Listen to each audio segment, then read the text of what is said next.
Welcome to the Deep Dive, where we try to cut through all the noise and get to the heart of what you, the learner, really need to know. And today we're focusing on just one text, but one that is incredibly rich. We're looking at Psalm 122.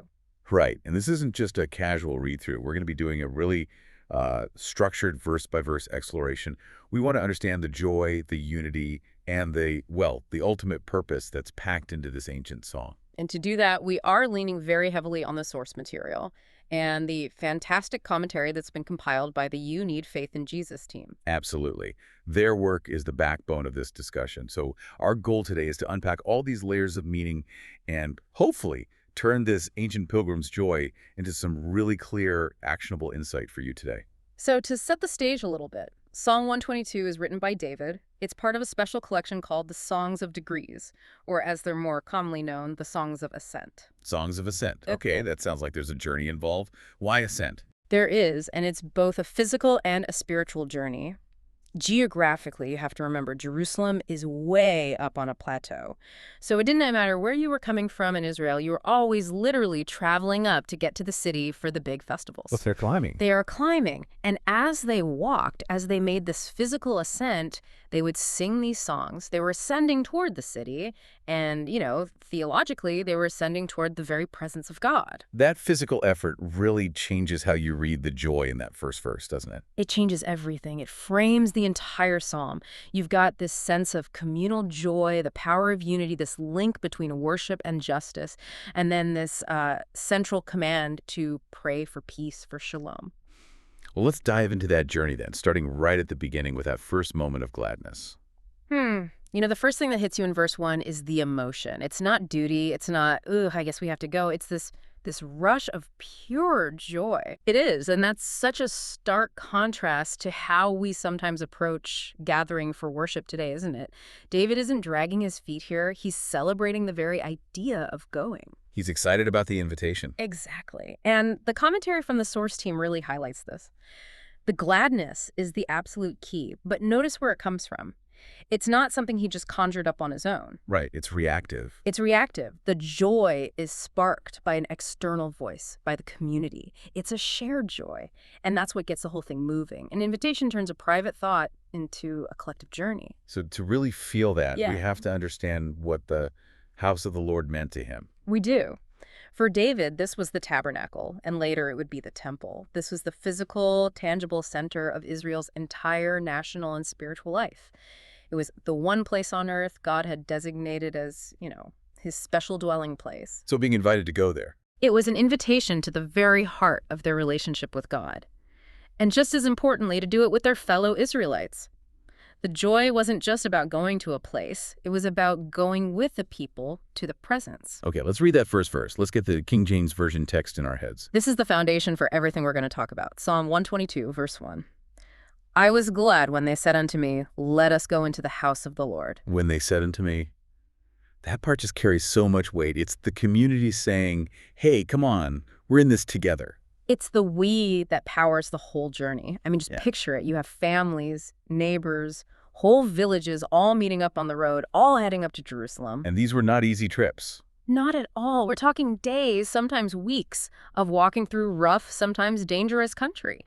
So if one person was feeling tired or maybe their faith was wavering a bit, that collective spirit, that enthusiastic let us go from the others, that would be the lift they needed. It's a powerful lesson. Faith was never meant to be this isolated, private thing. Never.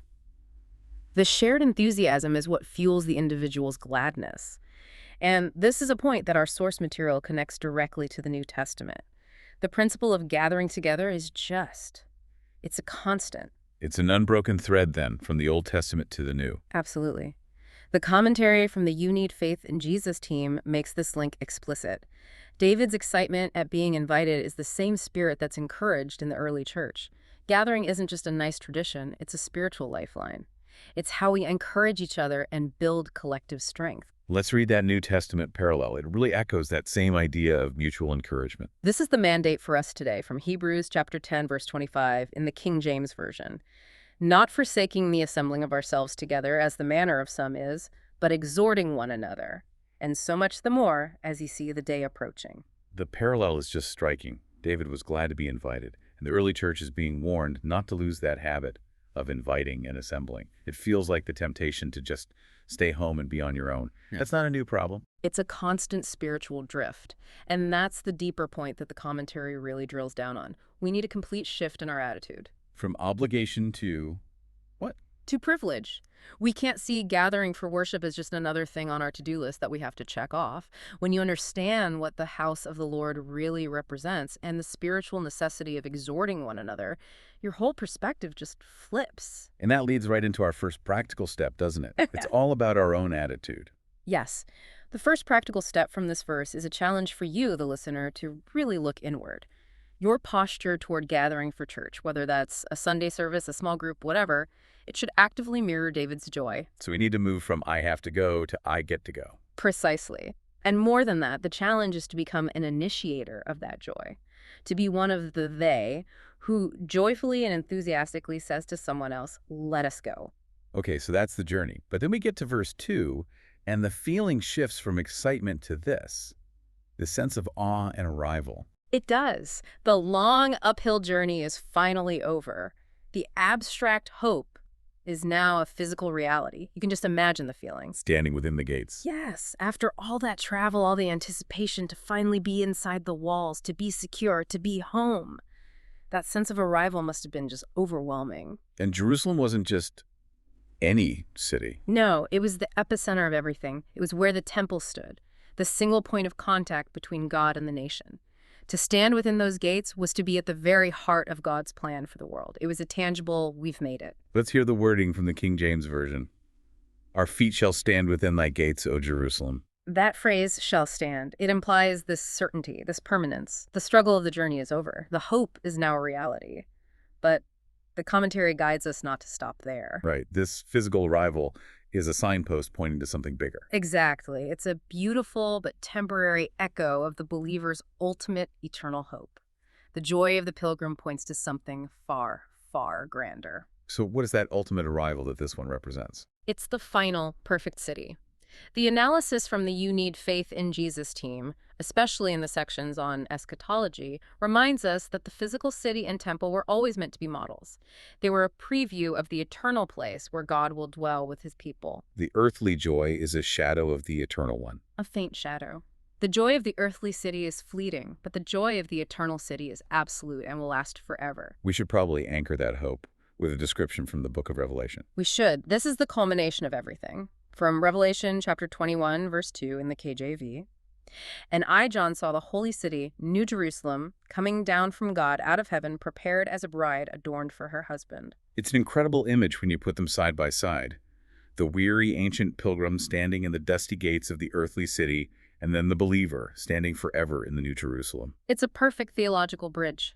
That intense, almost indescribable joy the pilgrim felt, the relief, the wonder. It's just a tiny glimpse of the joy we'll feel when our own spiritual journey is complete and we are finally and forever in God's presence. So how does that big eternal hope help someone, stuck in traffic on a Tuesday morning?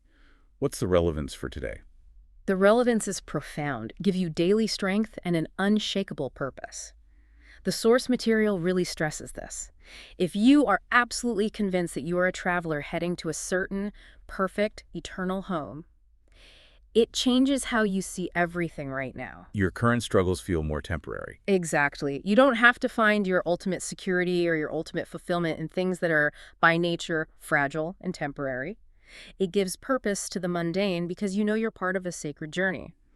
The certainty of standing in the eternal gates gives meaning to the steps you take today.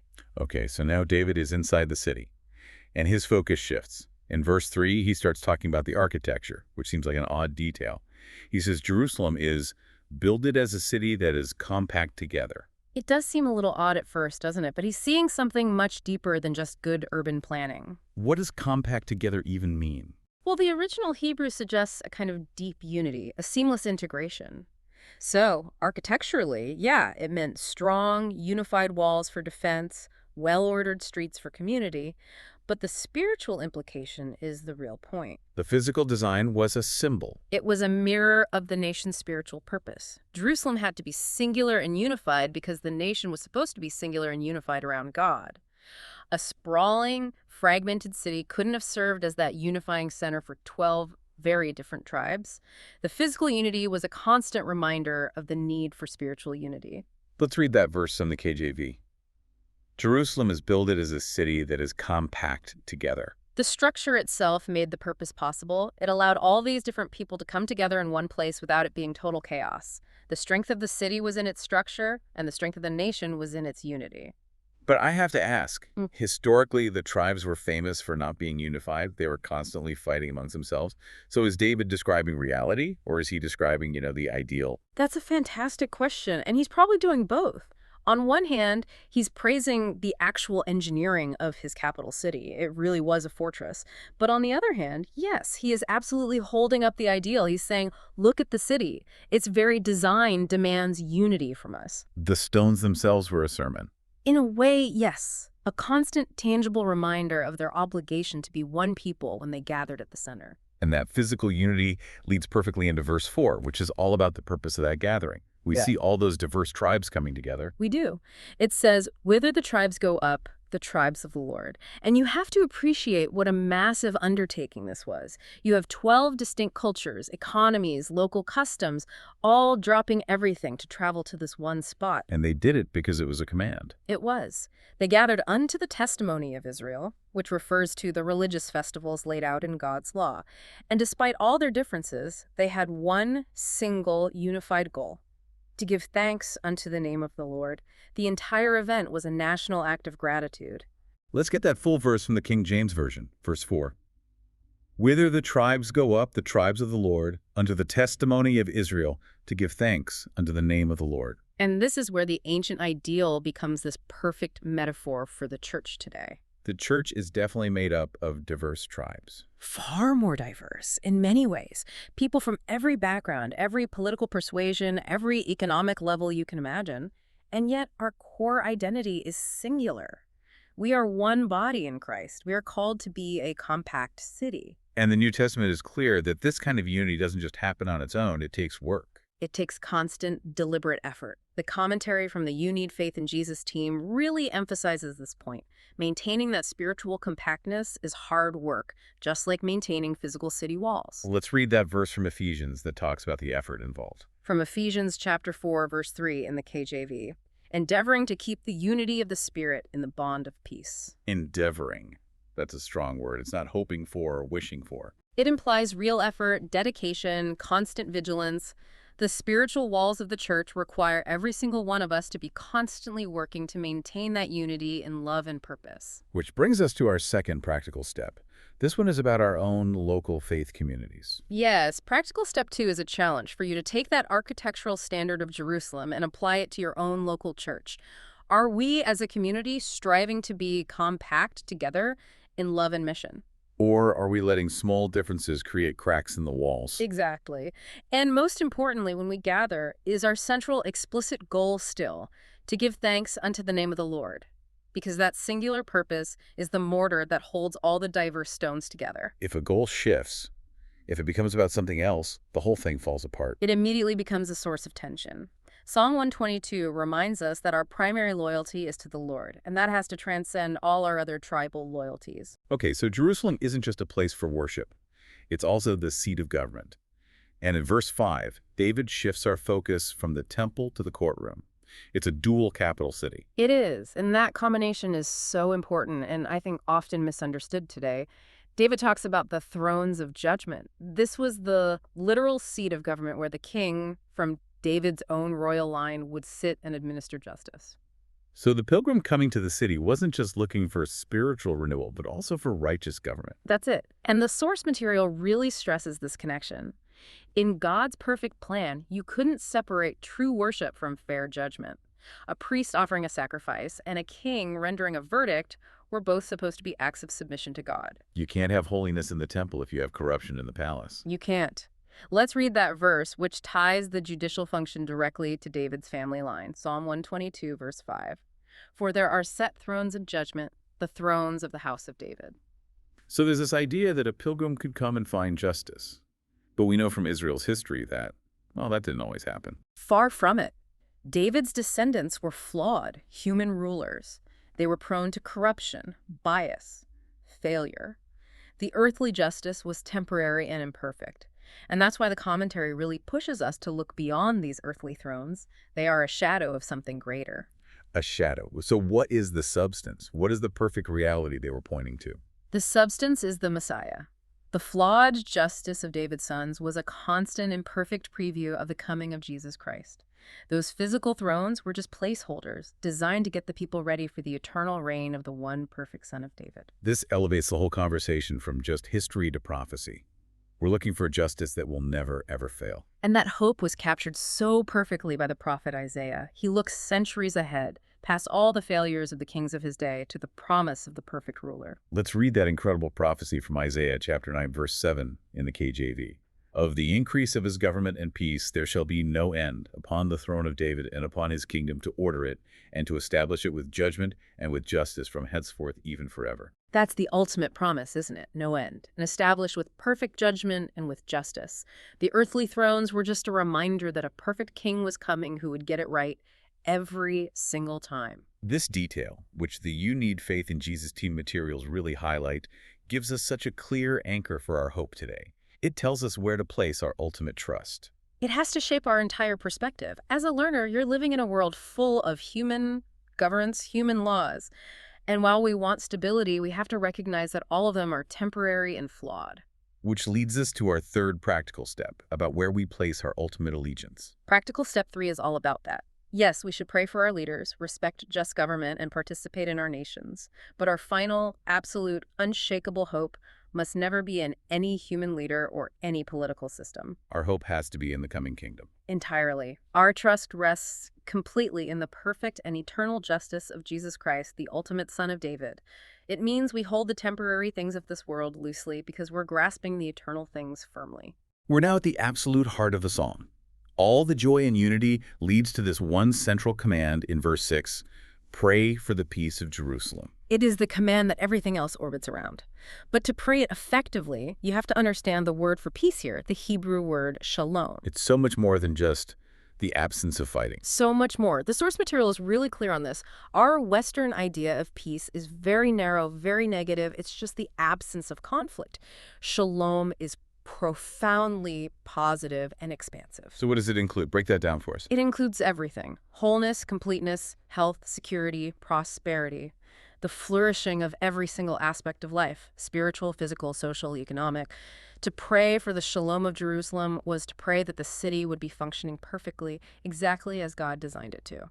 Okay, let's read the first half of verse 6. It gives the command and then attaches this really compelling promise to it. Pray for the peace of Jerusalem. They shall prosper that love thee. Do you see the reciprocity there? It's not just a duty. There's a promise attached.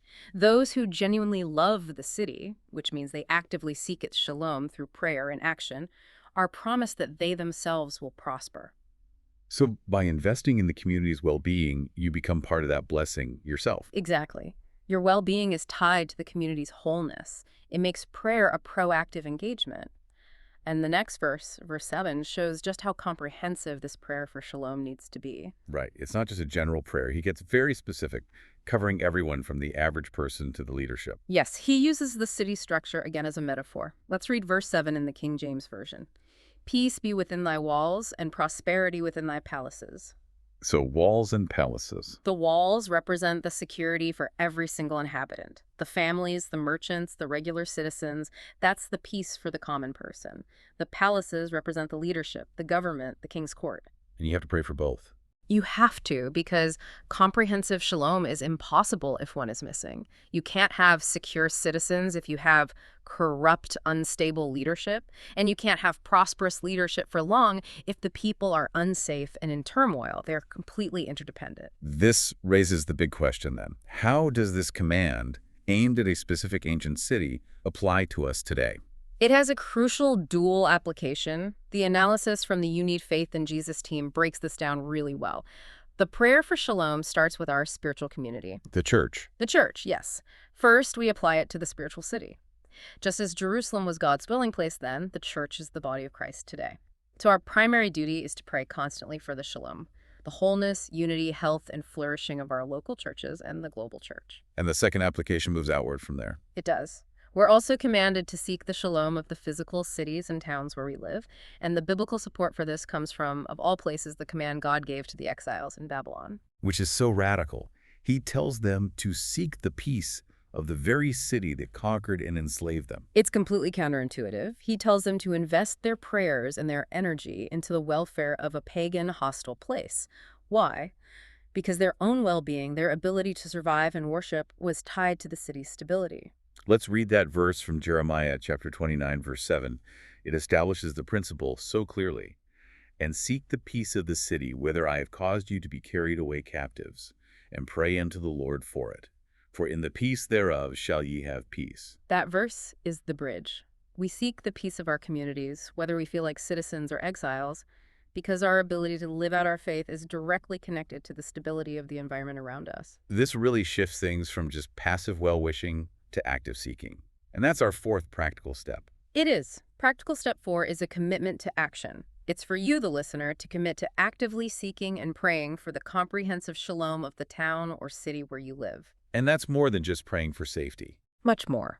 It's praying for just government, for a healthy economy, for social healing. We seek that stability so that God's work, carried out by his people, the church, can flourish. The You Need Faith in Jesus Team commentary really stresses this focus on our surrounding community. It makes us agents of wholeness right where we are. Exactly. So as we get to the end of the psalm, David brings it all home. He takes that general command to pray for peace and makes it this powerful personal resolution. He says, I will now say, peace be within thee. He does, and then he gives us the 2 foundational reasons for that commitment.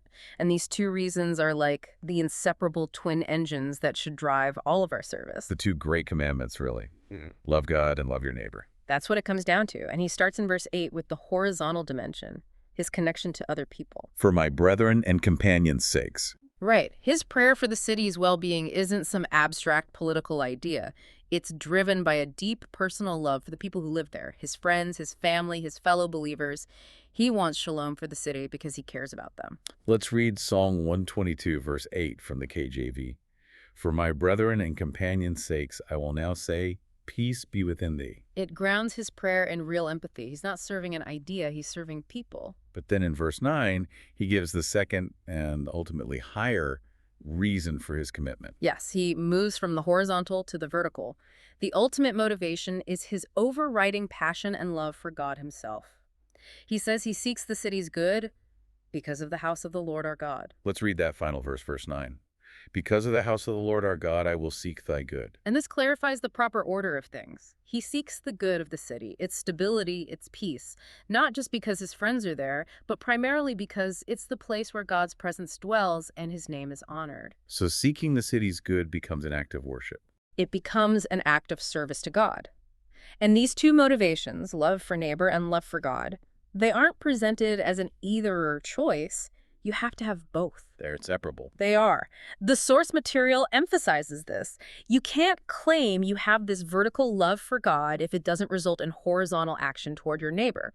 The love of God is what fuels a genuine love for your neighbor. And this principle is just stated so clearly in the New Testament. It ties the whole thing together. It does. This is the profound takeaway, connecting David's commitment to the teaching of the Apostle John. Let's read that commandment from 1 John chapter 4, verse 21.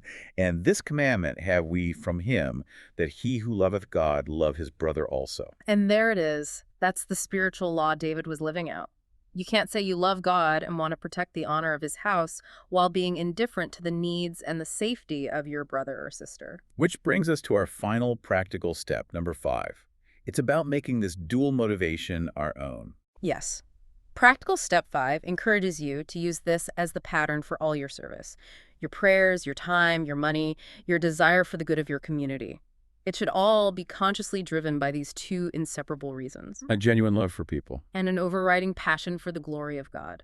Seeking the good of the world because the church, the house of the Lord, is in it. This link between devotion and action is the final, crucial point from the You Need Faith in Jesus Team commentary. It makes it impossible for faith to be just a private, self-focused thing. It has to move outward. It forces us to ask, am I serving just for my own comfort or because I truly want to see the people around me flourish, all for the honor of God's name? Psalm 122 just pushes us right past private feelings and into active public commitment. What an incredible journey through just 9 verses. We've covered pilgrimage, architecture, justice, and eternal hope. I think we should probably summarize the 5 key takeaways we pulled from this, with thanks again to the commentary from the You Need Faith in Jesus team. Absolutely. First, there was the joy of shared faith, the idea that gathering is a privilege, not a duty.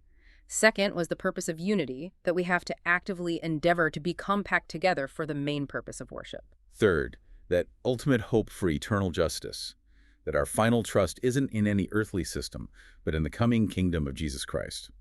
And fourth, that huge command to pray for shalom, for total flourishing, for both our church and our city. And finally, that inseparable motivation for everything we do, a genuine love for our neighbor that is fueled by an overriding passion for the glory of God. So before we sign off, we want to leave you, the learner, with one last provocative thought to carry with you. Think about this. King David sought the physical good of Jerusalem, its security, its economy, its order. He did all that because God's house was there. So the question for you is, what specific, tangible good, something beyond just prayer, can you actively seek in your own town or city this week because God's people, the church, are there? That really is the test of application, isn't it? It's about making a real-world difference because our spiritual community is planted there. Exactly. Find that one tangible action. Thank you for joining us on this deep dive. We really do encourage you to keep exploring this incredible source material on your own. Until next time.